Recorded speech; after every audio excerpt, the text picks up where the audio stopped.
How to see who liked you on Bumble with no payment.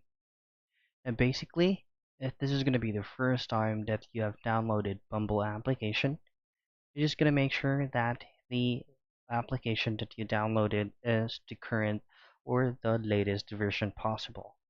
If not, just simply hit an update and it will automatically update by itself. So going back, if this is going to be the first time that you have created an account with Bumble, you can definitely check or view all the people who likes to you on these kind of portion of the tab right here, which is going to be the like to you portion.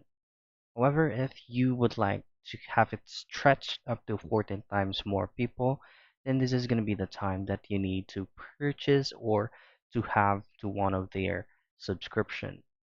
And that's basically it. Again, if this is the first time that you use Bumble, then you can definitely check out who liked you or your profile right there. But if not, then it's the time that you need to subscribe to one of their premiums. So that's how you see who liked you on Bumble with no payment.